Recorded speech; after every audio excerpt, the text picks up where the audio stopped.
안녕하세요. 저는 반려견 3마리와 함께 살고 있는 60대 여자예요.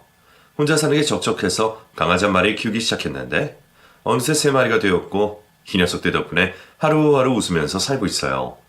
한때는 웃는 것조차, 아니 숨 쉬면서 살아있는 것조차 힘들었던 시간이 있었기에 지금이 얼마나 감사한 시간인지 모르겠어요. 다 지나간 일 묻어두고 잊어버리면 좋겠지만 내 마음대로 되지 않는 기억들 때문에 이곳을 찾았어요. 믿을 수 없는 제 이야기 들어주세요. 지금은 가족도 없이 강아지들 가족 삼아 살고 있지만 한때는 남편도 있고 자식도 있었어요. 세 가족이 함께 살았던 그때를 떠올리면 저도 모르게 미소가 그려져요. 찰나였지만 그땐 행복했으니까요. 제 인생에 단 한 명의 남자였던 남편을 만났던 때는 막 고등학교를 졸업한 지 얼마 안 되었을 때였어요. 5남매 중 둘째로 태어난 저는 5남매 중에 유일하게 여자였어요. 자식 중에 저만 딸이라 어릴 때부터 귀여움을 많이 받았고요. 동네에서 유지로 계시던 아버지 덕분에 여자라는 성별에도 큰 제한 없이 공부를 할 수 있었는데 그것도 고등학교까지만 허락이 되었어요. 저는 책을 좋아했고 지식에 대해 호기심이 많아 대학을 가고 싶은 마음이 컸기에 대학을 보내주지 않는 아버지께 불만이 많았어요. 나도 오빠처럼 대학에 보내주세요, 아버지. 고등학교까지만 해도 충분해. 싫어요. 나도 더 공부하고 싶단 말이에요. 여자가 대학 가서 뭐하게? 그냥 좋은 집안에 시집이나 가면 되지. 시집가서 엄마처럼 평생 살림만 하고 살라고요? 그게 어땠어? 남편 뒷바라지하고 자식 키우면서 사는 게 여자 행복이지. 뭘 더 바라냐? 저는 그런 거 싫어요, 아버지. 시끄럽다. 시키는 대로 그냥 해. 집안의 장남이셨던 아버지는 고집이 대단하셨고 하나뿐인 딸이지만 본인의 말에 따르지 않는 것을 용납하지 않으셨어요. 결국 고등학교만 졸업하고 저는 이후 신부 수업을 하게 되었고 조신하게 지내다가 집에서 정해준 혼초에 시집갈 날을 기다리고 있었어요. 호기심도 많고 남자 여생들만큼 잘할 자신이 있었던 저는 그런 생활에 염증을 많이 느끼고 있었어요. 어머니께 몇 번이나 말씀을 드려도 결과는 달라지지 않았죠. 또 책 읽고 있니? 여자가 많이 알아서 좋을 거 없다. 책 보는 거마저 뭐라 하지 마세요. 이거라도 안 붙들고 있으면 저 정말 힘들어요. 남자로 태어나지 그랬어, 이거사. 그게 내 맘대로 돼요? 아이고, 순리대로 살아. 뭐하러 힘들게 그래. 난 엄마처럼 안 살 거예요. 그렇게 안 살아. 엄마처럼 살지 않겠다는 제 말을 들은 엄마는 아무 말씀도 하지 않으셨어요. 그땐 제 감정만 앞서서 머릿속에 억울한 생각만 가득했기 때문에 미처 엄마 생각을 못하고 말에 막혀버렸죠. 등 돌리고 있던 엄마가 어떤 표정을 짓고 계셨을지 지금은 너무나 잘 알겠는데 철없던 그때는 그런 것도 모르고 내 잘난 맛에 살고 있었던 것 같아요. 신부 수업을 한창 받고 있을 때 동네에 식물 연구를 하는 박사님 한 분이 오셨어요. 저보다 나이가 훨씬 많아 보이던 그 박사님은 우리나라의 식물 생태계를 연구하고 계셨고 현장에서 연구차 저희 동네에 오셨다고 했어요. 마침 그 박사님이 쓰시던 사무실이 제 친구 아버지 건물이었는데 연구를 도와줄 학생을 찾는다는 말이 들렸죠. 간단한 자료 정리가 필요해서 몇 시간만 일을 하면 된다는 말에 제가 나서서 그 일을 하고 싶다고 했어요. 너 진짜 할 수 있어? 네 아버지가 하시면 혼나는 거 아니야? 하루 종일 하는 것도 아니고 몇 시간만 하는 건데 뭐. 맨날 늦게 오신 아버지가 어떻게 하시겠어. 나 진짜 하고 싶어. 네가 하고 싶다면 박사님께 연결시켜줄 순 있는데 진짜 괜찮겠어?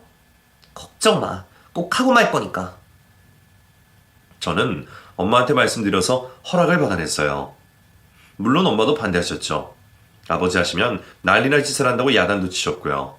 하지만 집에서 꽃꽂이나 요리 배우는 일들이 제 적성에 너무나 맞지 않았어요. 서너 시간만 하면 되는 일이니 기분 전환 삼아 하겠다면서 신부 수업도 잘 받겠다고 말씀드리고는 허락을 받아냈죠. 엄마도 더 이상 말리기 힘드셨는지 한숨을 쉬시며 허락해 주셨고요. 며칠 뒤에 저는 그렇게 바라던 연구실에 가게 됐고 박사님을 처음 본 순간 저는 한눈에 반해버리고 말았어요. 제가 살던 동네에서는 볼 수 없던 학구적인 모습 그리고 사투리를 쓰는 저와 달리 서울말을 쓰는 말투에 완전히 매료돼 버렸어요. 마치 지금의 여학생들이 아이돌을 만났을 때의 기분이랄까요? 곁에서 바라보기만 해도 심장이 두근두근거리고 그의 목소리만 들어도 기분이 날아갈 것 같았어요. 그 누구도 들어온 적 없던 제 가슴에 그 사람이 쏙 들어와 버린 거예요. 혜선 씨, 오늘은 이것만 정리하고 가면 돼요. 네, 혜선 씨가 도와줘서 얼마나 수월한지 모릅니다. 잘해줘서 고마워요. 아니에요. 저도 돈 받고 하는 일이라 뭘요. 고작 몇 시간 하는 일 돈도 안 될 텐데요. 먹고 싶은 거 있으면 말해요. 내가 사줄게요. 정말요? 그럼 내일 점심 사주세요. 내일요? 다음 날은 토요일이었고 오전에만 일을 하면 됐기에 그 사람에게 점심을 사달라고 했어요. 연구실에서 매일 보는 것도 좋았지만 밖에서 따로 만나고 싶기도 했거든요. 일 때문에 보는 게 아니라 사적으로 만나고 싶었어요. 제 말에 잠시 멈칫하던 그는 곧 좋다고 했고 다음날 우리는 같이 점심을 먹었어요. 남자랑 단둘이 식사를 하는 경험은 저에게 처음이어서 얼마나 심장이 떨리던지 그 사람이 사준 경양식 돈가스가 무슨 맛인지 하나도 기억이 안 날 정도로 긴장하며 밥을 먹었어요.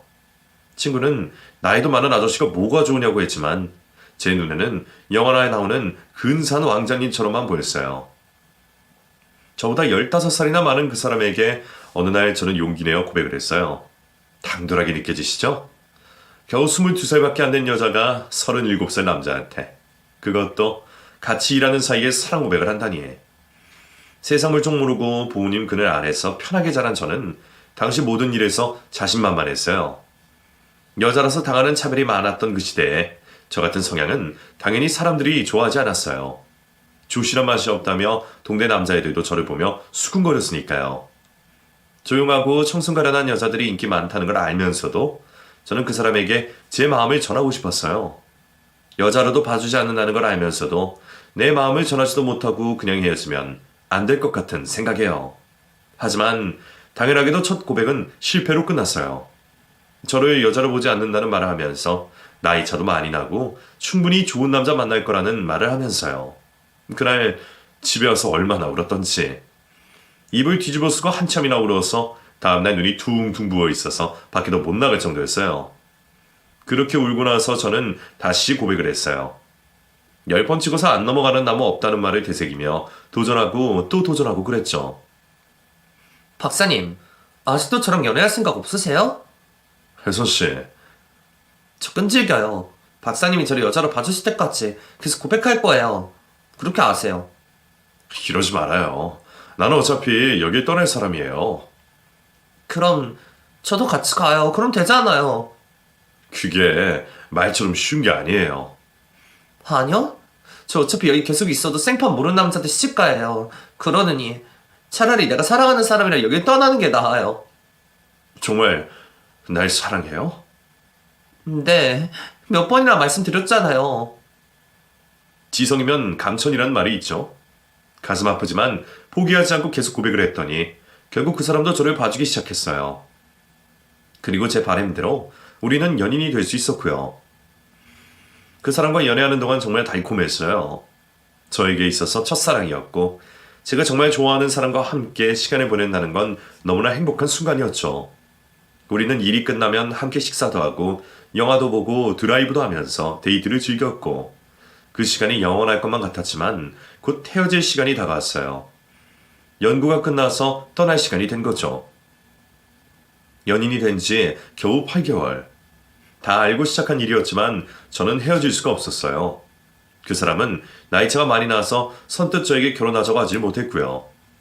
슬프지만 저를 위해서 헤어지는 게 맞다고 하는 그 사람에게 절대로 헤어질 수가 없다고 울며 불며 매달렸어요. 그 사람을 따라 집을 떠날 생각까지 했는데도 저를 받아주질 않았고요. 하루하루 이별을 앞둔 고통 속에서 지내고 있을 때 저와 그 사람의 사이를 아버지가 아시게 됐어요. 우리가 데이트를 하는 모습을 누군가 보고서 아버지께 말씀드린 것 같았죠.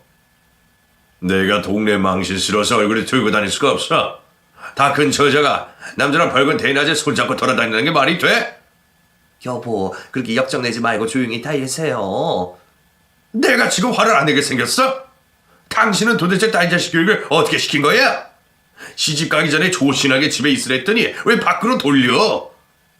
아버지, 저 그 사람 사랑해요. 그 사람이랑 결혼할 거예요. 너보다 나이가 한참 많던데 그런 놈이라 네가 왜? 나는 허락 못해. 절대로 안 돼. 깔끔하게 정리해라. 아버지는 많이 화를 내시며 저에게 그 사람과 헤어지라고 하셨어요. 외출 금지도 내려져서 밖에 나가지도 못하게 하셨고요. 곧 있으면 그 사람도 떠나야 하는데 제 마음은 더 급해졌고 초조한 마음에 결국 해서는 안 될 결정을 내리게 됩니다. 저는 그 사람이 떠나는 날 전날 밤에 부모님이 모두 잠드신 뒤 몰래 집 밖으로 나왔어요. 그리고 곧장 그 사람을 찾아가 같이 떠나자고 했어요. 생각지도 않는 제가 갑자기 나타나 깜짝 놀란 그는 눈빛이 흔들리며 결국 제 결정을 따라줬고 그 밤에 저는 태어나 줄고 살던 그 동네를 떠나게 됐어요. 핸드폰도 없던 시절 편지 한 장 달랑 써놓고 집을 나간 딸 때문에 부모님이 얼마나 힘들어하셨을지 제가 나이를 먹고 부모가 되니 얼마나 큰 불효를 저질렀는지 뒤늦게 알 것 같아요. 하지만 그때는 그런 방법밖에는 떠오르지 않았어요. 분명 그 사람과 헤어지고 나면 일면식도 없는 남자에게 시집가게 될 것이 뻔했고요. 그렇게 억지로 시집가고 싶지 않았어요. 더군다나 제 마음은 그 사람에게 온통 빠져 있었으니 그 사람과 함께라면 아무것도 무섭지 않았고요. 야밤에 도둑처럼 살던 동네를 떠나 그 사람의 집으로 갔어요. 그리고 우리는 하객도 없이 조촐하게 우리만의 결혼식을 올렸고 살림을 차리게 됐어요. 홀어머니와 함께 살고 있던 그의 집에 처음 갔을 때 시어머님이 정말 많이 놀라셨어요. 어찌된 일인지 묻는 어머님께 이실직고 하면 돌려보내실까봐 고아라고 속이며 그곳에 눌러앉았고요. 나중에 어머니 말씀이 제가 고아가 아니라는 걸 바라하셨대요. 하는 말투나 행동들이 어디서 잘 배운 사람이었고 전혀 주눅들지 않는 모습에 고아처럼 보이지 않으셨대요. 제가 거짓말한 것을 알고 계셨지만 무조건 결혼하겠다고 나서는 모습에 차마 돌려보내지 못하셨다고 하시더군요. 덕분에 우리는 그곳에서 신혼을 시작했어요. 남편은 직업이 박사였지만 살림이 그리 여유롭진 않았어요. 식물 연구가 그리 돈 되는 일도 아니었고 정부 보조금으로 연구를 이어가는 게 다인지라 많이 열악했어요. 그렇다고 집안에 돈이 많은 것도 아니었고 홀어머니와 겨우 먹고 살 정도여서 하나하나 아끼면서 살아야 했어요. 그런 상황에 결혼했다고 해서 남편만 바라보고 고상하게 생활할 수가 없었죠. 뭐라도 하면서 살림에 보탬이 돼야 했어요. 저는 그 사람과 결혼하게 되면 자연스럽게 다시 공부를 시작할 수 있을 거라고 생각했어요. 순진하게도 박사 남편이라고 제가 박사가 될 수 있는 게 아니었는데 혼자 그렇게 여긴 거죠.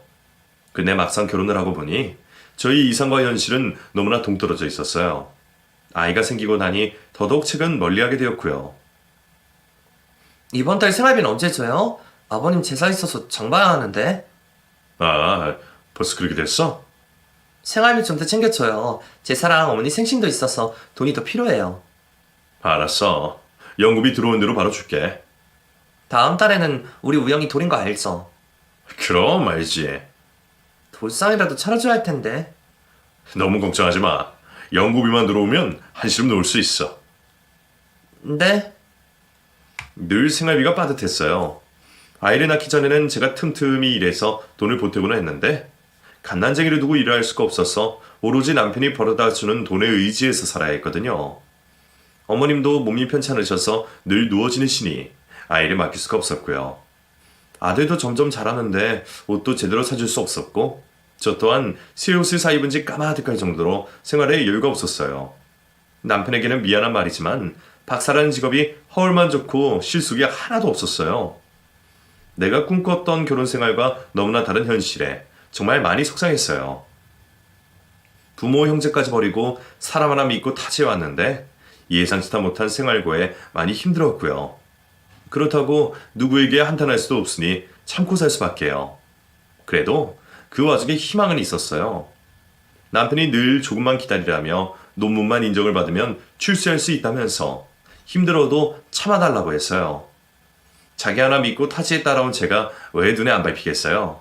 늘 저에게 미안하다 고맙다는 말을 잊지 않고 해줬고 꼭 편히 살게 해주겠다 약속을 해줬기에 힘들어도 참고 살 수가 있었어요. 그런데 그런 희망이 한순간에 사라지는 일이 생겼어요. 교수님들과 워크숍이 있어서 지방에 다녀오게 됐는데 돌아오는 길에 고속도로에서 교통사고가 나버렸어요. 대형 화물차에 충돌했는데 그 여파로 차에 불이 났고 미처 피하지 못한 남편은 그 사고로 죽어버렸어요. 사고가 났다고 전화를 받았을 때 그날 우리 아들의 첫 돌이었어요. 저녁 먹기 전에는 집에 온다고 했던 남편이 아들 생일날 저 세상으로 떠나버린 거죠. 믿을 수가 없었어요. 내 남편이 죽었다는 말을 믿을 수가 없었어요. 급히 아들을 들쳐업고 병원으로 찾았고 싸늘한 시체가 되어서 돌아온 남편을 내 눈으로 보고서야 저는 무너져 내렸어요. 여보, 여보 눈 떠봐, 어? 왜 여기서 이러고 있는 거야? 여보 눈 떠. 눈 뜨란 말이야. 보호자분 진정하세요. 내가 진정하게 생겼어?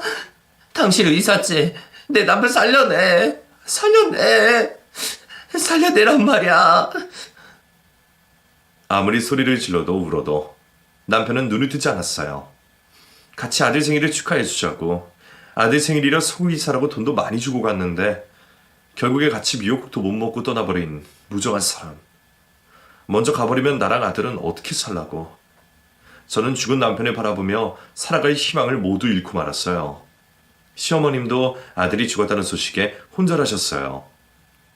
그 충격이야 아내인 저보다 더 하셨을 거예요.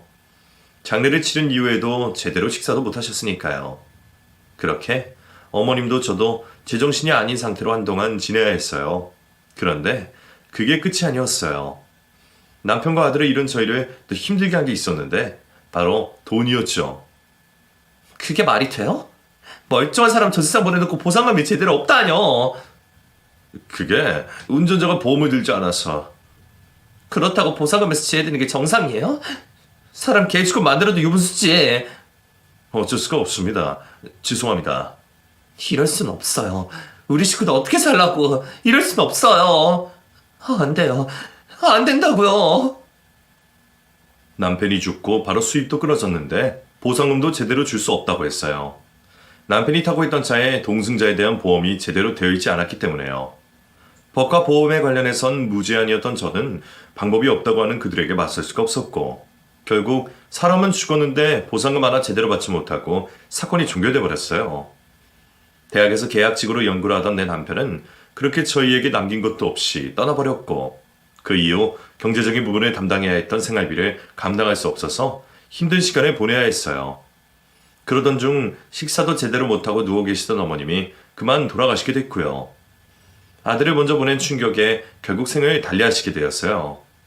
남편이 죽고 3개월이 채 되지 않아 생긴 일이었습니다. 그렇게 줄초상을 지내고 돌진한 아들과 단둘이 남은 저는 정말 힘들었어요. 남긴 재산도 없고 기댈 곳 하나 없으니 생각나는 곳은 친정밖에 없더군요. 집을 떠나온 지 7년이나 지났고 그동안 전화 한 통 하지 않았기에 찾아가는 게 무척 힘들었지만 마지막 희망을 가지고 어렵게 찾아갔어요. 그런데 가족을 다시 만난 기쁨이 아닌 괴로울 정도로 슬픈 소식이 저를 기다리고 있었어요. 너 왜 이제 찾아온 거야? 오빠, 그동안 잘 있었어? 엄마가 널 얼마나 찾으셨는지 알아? 엄마? 엄마가 많이 힘들어하셨지. 엄마 돌아가셨다. 뭐? 그게 무슨 소리야? 엄마 암으로 돌아가셨어. 늦게 발견돼서 어쩔 수 없었다. 거짓말이야. 이 자식 진작에 찾아왔어야지. 너 뭐하는 자식이야? 남자가 그렇게 좋았어? 부모 자식 간 연도 끊을 정도로 꼭 그래야 했냐고. 엄마 죄송해요. 죄송해요. 제가 연락을 끊었던 그 7년의 시간 동안 엄마는 병과 싸우다가 힘들게 돌아가셨다고 했어요. 마지막 돌아가시는 순간까지도 저를 찾았다는 오빠의 말에 땅바닥에 쓰러져 얼굴을 들 수가 없었어요. 엄마가 돌아가시고 그 건강하시던 아버지도 충격이 쓰러져 몸져 누워 계시다는 말에 제가 저지른 불효 때문에 심장이 찢어질 듯 아팠어요. 마치 두 분 다 저 때문에 그리 된 것 같아 고개를 들 수가 없었죠. 저는 병상에 누워 계신 아버지 곁에 섰어요. 살이 다 빠져서 뼈밖에 없는 아버지의 손을 잡고 차마 소리도 내지 못하고 흐느껴 울고 있자니 아버지가 눈을 뜨셨어요. 내가 지금 꿈을 꾸고 있는 거냐? 아버지, 저 혜선이에요. 혜선이? 진짜 혜선이야? 네, 저 맞아요. 왜 이렇게 되신 거야, 아버지? 왜 이제서야 와? 네 애미가 너를 얼마나 찾았는데. 죄송해요. 죄송해요, 아버지.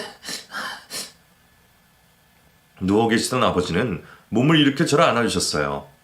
집을 떠난 건 7년밖에 되지 않았는데 아버지의 몸이 얼마나 왜소하던지. 예전에 그 강하고 건장하시던 아버지의 모습은 어디에도 없었어요. 마른 아버지의 등을 만지며 저는 숨죽여 울었어요. 오빠는 그 사이 장가를 들어 가족을 만들었고 동생들도 학업에 막바지에 있거나 졸업 후 취업을 해서 어엿한 사회인이 되어 있었어요. 저와 제 아들을 하나같이 반가워했지만 말할 수 없는 서먹함이 우리 사이에 있었고 저는 혼자 죄책감에 형제들과 눈도 제대로 맞출 수가 없었어요. 엄마가 돌아가신 것도 아버지가 병을 넣어주신 것도 모두 제 탓인 것만 같았고요. 결국 저는 의지하려고 찾았던 친정과 거리를 두게 되었어요.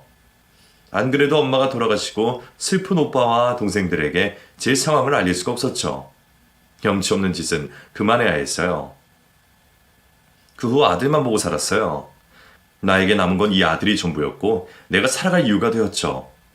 한눈 한번 팔지 않고 오로지 자식만 잘 키울 생각으로 이 약물과 악착같이 살았고 그렇게 세월이 흘러 아들은 건장한 어른으로 자랐어요.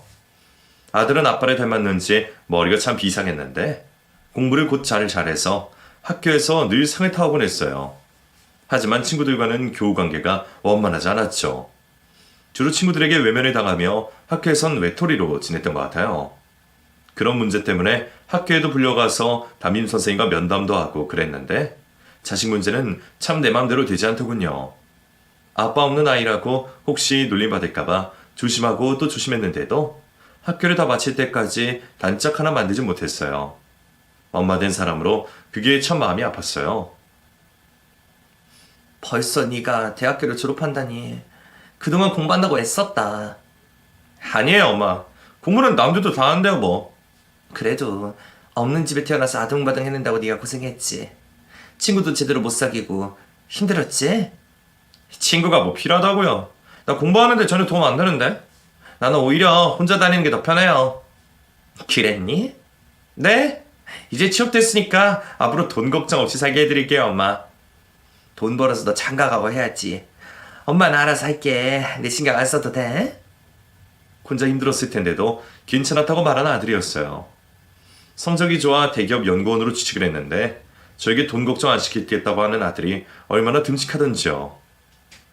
솔직히 저는 아들에게 바라는 게 하나도 없었어요. 다만 잘 맞는 짝 만나서 올바른 가정 이루고 사는 것. 그것 하나만이 제가 바라는 전부였죠. 하지만 아들은 친구를 제대로 사귀지 못한 것처럼 연애도 잘하지 못했어요. 가끔 직장 동료 주선으로 소개팅도 나가고 하는 것 같았지만 나이 30 중반이 되도록 연애 한번 제대로 못하더군요. 곁에서 지켜보는 제 마음은 걱정으로 애가 타들어갔고요. 노파심에 선차를 만들어 얘기를 하면 자기가 알아서 한다며 저에게 신경을 끄라고 했어요. 혼자 자라서 그런지 고집은 또 어찌나 센지 억지로 인연을 만들 수 없어 지켜보는 수밖에 없었어요. 그러다가 어느 날 아들이 저에게 여자를 하나 소개한다고 했어요. 얼마 전부터 집에 늦게 들어오고 혼자 핸드폰을 보면서 히덕거리길래 뭔가 있구나 싶었는데 마침내 여자가 생긴 거더라고요. 아들이 처음으로 소개시키는 사람이니 어떤 여자인지 기대가 됐어요. 만나기로 한 날 가진 옷 중에 가장 고운 옷을 골라 약속 장소에 나갔어요. 하지만 기대가 너무 컸던지 큰 실망을 하고 말았어요. 아들과 함께 나타난 아가씨는 옷차림부터가 제 취향과 너무 동떨어져 있었어요. 속옷이 보일락 말락할 정도로 짧은 스커트에 타이트한 상의 때문에 제 눈을 들 곳이 없었어요. 화장은 또 얼마나 진하게 했는지 뿌린 향수 냄새에 음식 냄새가 가려질 정도였죠. 그래, 우리 우성이랑 어떻게 만났어요? 오빠가 제가 일하는 곳에 놀러 왔어요. 거기서 만났죠?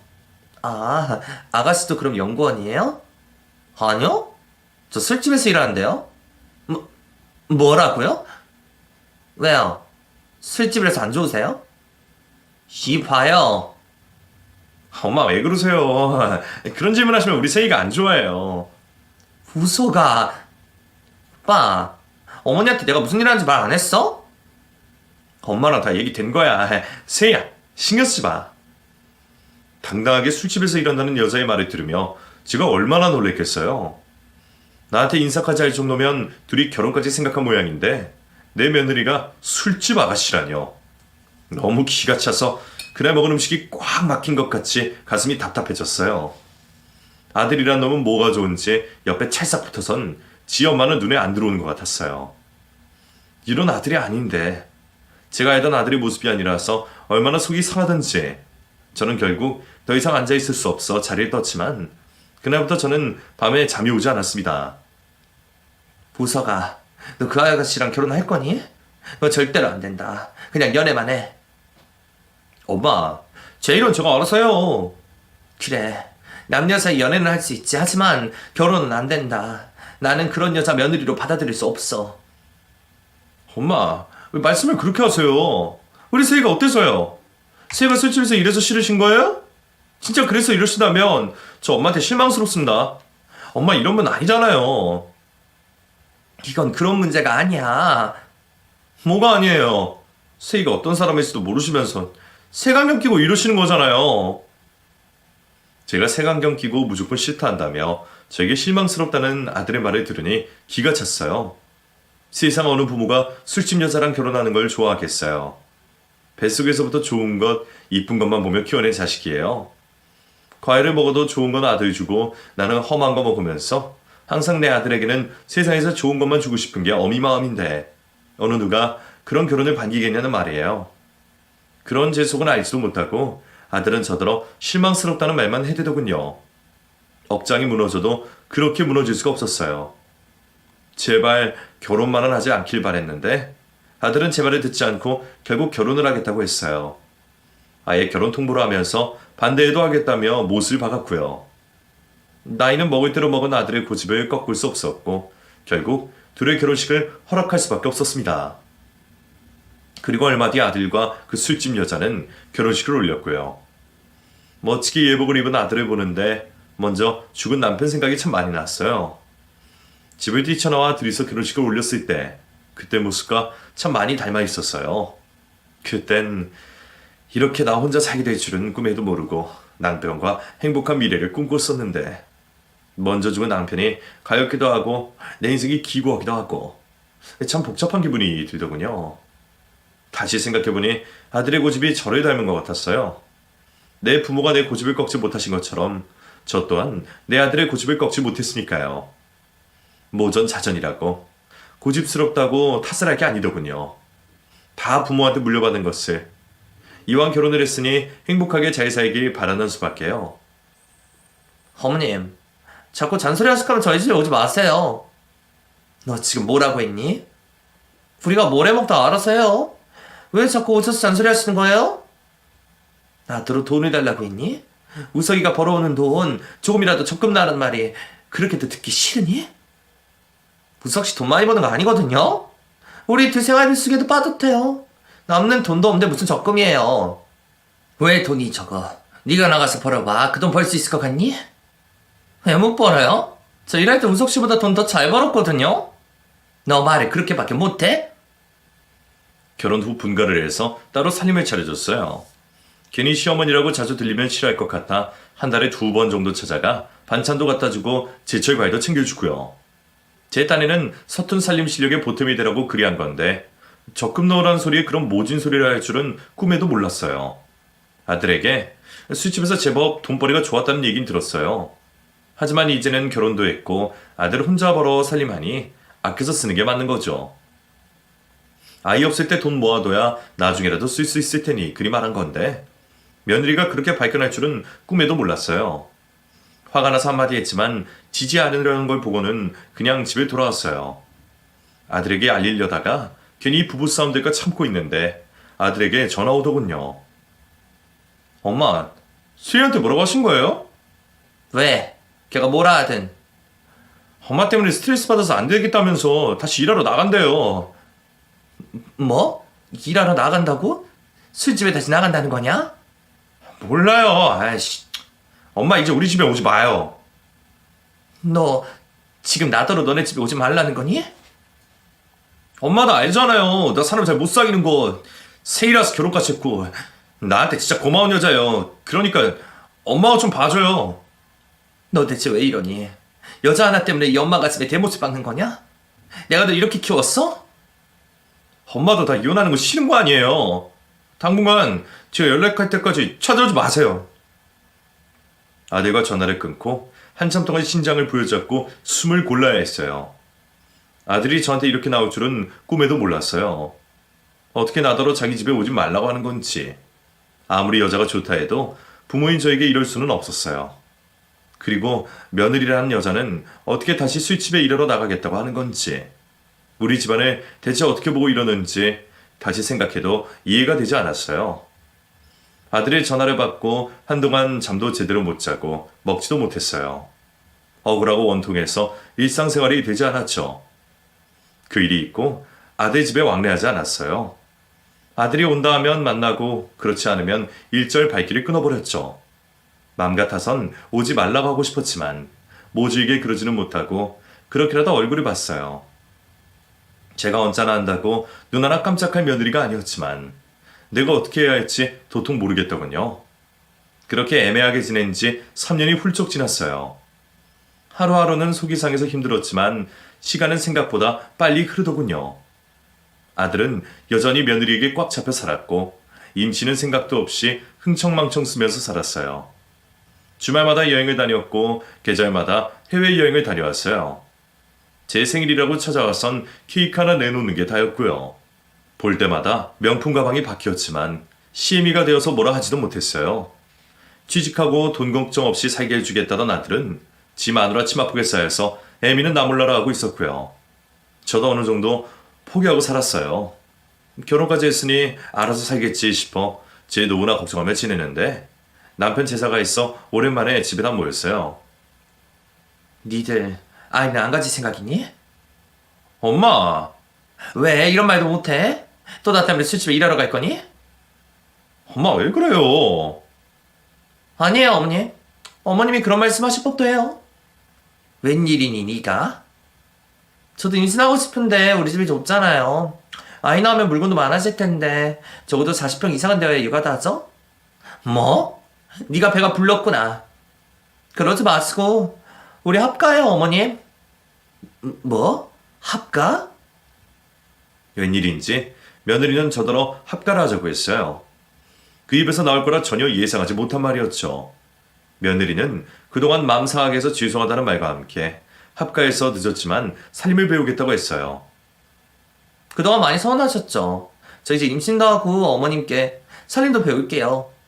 저도 엄마가 없어서 제 친엄마라고 생각하며 어머니께 잘해보고 싶어요. 제 손을 잡으면서 눈물까지 글썽이며 이렇게 말하더군요. 안 하던 짓을 하는 며느리를 보고 있자니 진심으로 하는 말인지 와닿지 않았어요. 당황해서 놀란 표정을 짓고 있으니 아들까지 나서서 말을 거들었어요. 그래요 엄마, 우리 합가해서 같이 살아요. 엄마도 혼자 지내시기 족족하시잖아. 그동안 서운한 맘 다 잊으시고 같이 삽시다. 네? 그동안 잘못했다면서 며느리와 아들이 합세해서 얘기를 하니 얼어있던 제 마음도 서서히 녹아내렸어요. 저도 왕래 없이 지냈던 지난 시간들이 외롭기도 하고 서글프기도 했기에 점점 며느리가 하자는 대로 마음이 기울었고 결국 합가하기로 결정이 났죠. 제가 살고 있던 집과 아들네 집을 팔아서 더 큰 집으로 이사를 가기로 했어요. 신축 건물에 평수도 커서 어른 셋의 아이까지 충분히 지낼 수 있는 아파트로 골라 계약까지 했죠. 아들은 저와 같이 살게 돼서 좋다면서 자주 저에게 전화를 걸었어요. 며느리도 같이 살게 되면 잘하겠다고 하며 안부 전화를 하루에 한 통씩 걸었고요.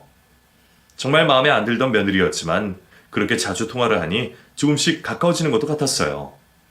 저희 집에도 일주일에 두세 번씩 찾아와 같이 밥해 먹고 잠도 자고 가고 그래서 이제 진짜 가족이 된 것 같은 기분도 들었고요. 다 남편이 하늘에서 마음을 써주고 있나 보다 그렇게 여겼어요.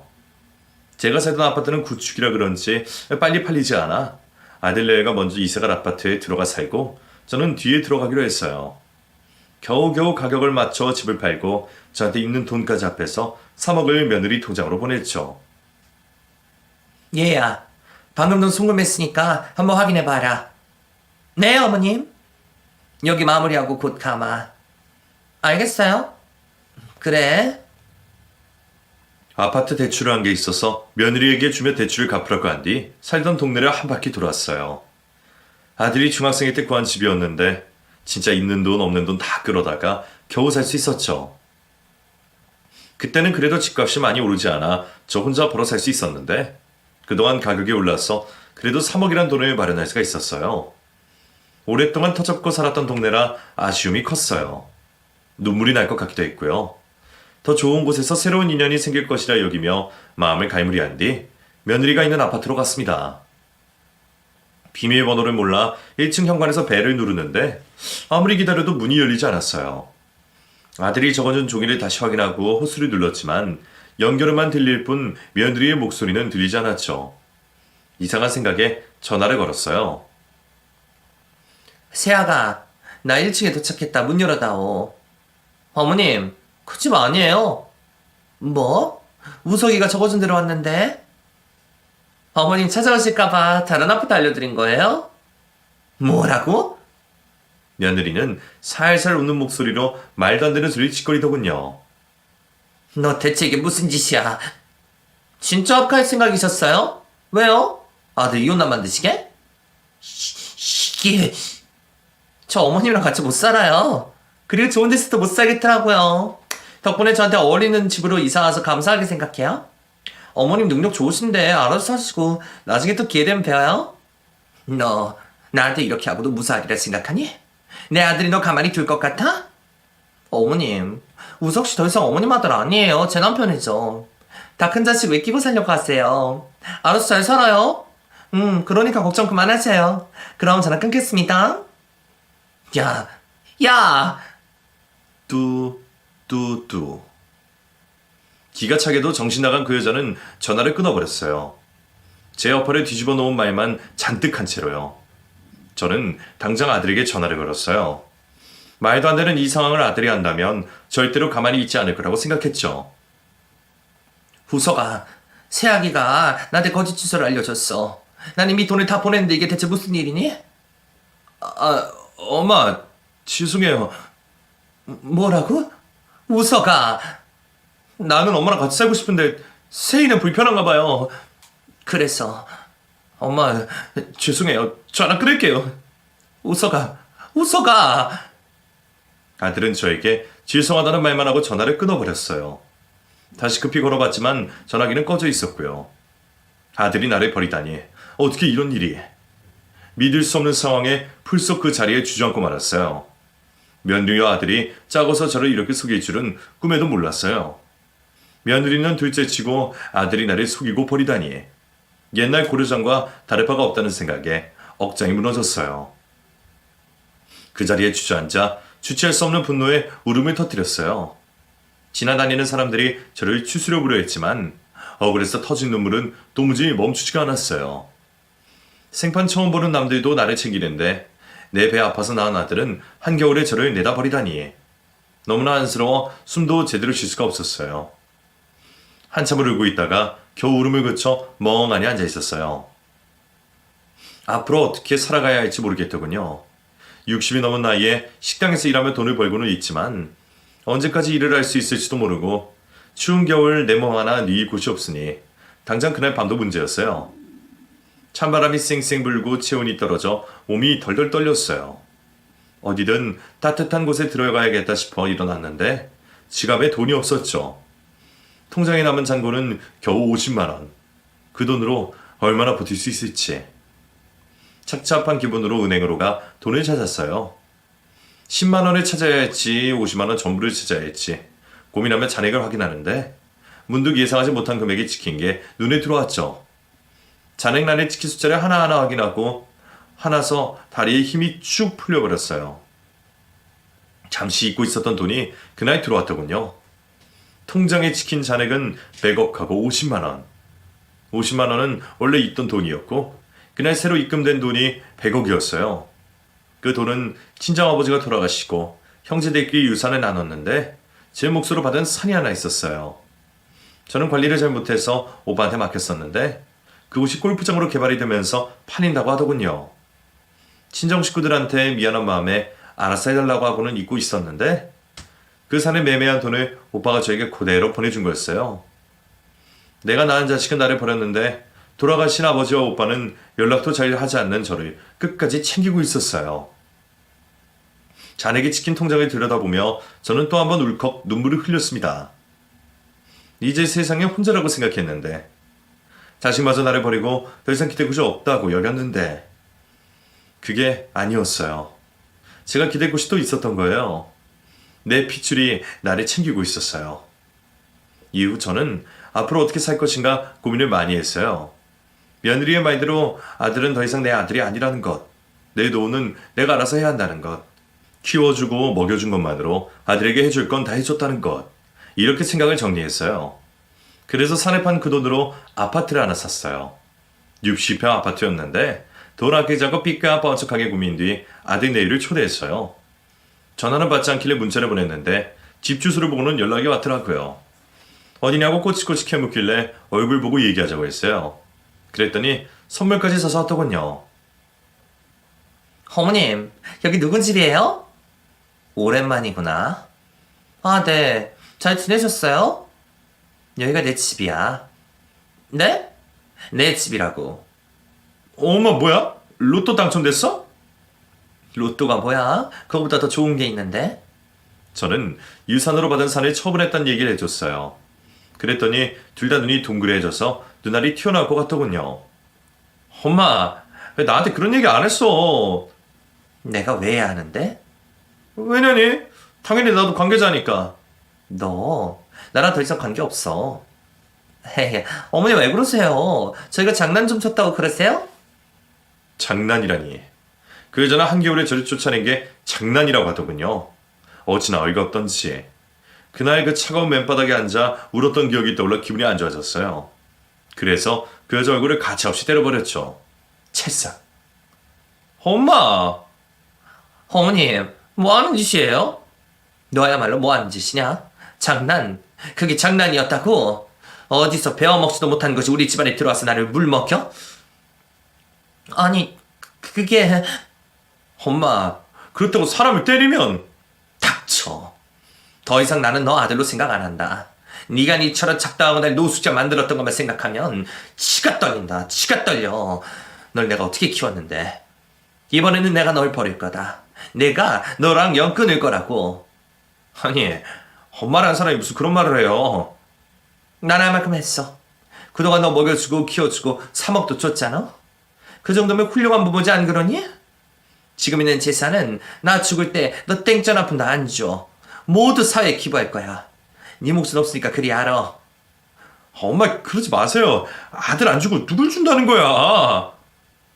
재산을 기부할 거라고 하자 며느리와 아들이 제 발목을 붙잡고 빌기 시작하더군요. 욕심쟁이들. 저한테 돈이 있는 걸 알고는 또 엄마, 어머님이라고 하면서 납작 엎드리는데 정말 꼴보기 싫었어요. 저는 그 둘을 집 밖으로 쫓아내버렸어요.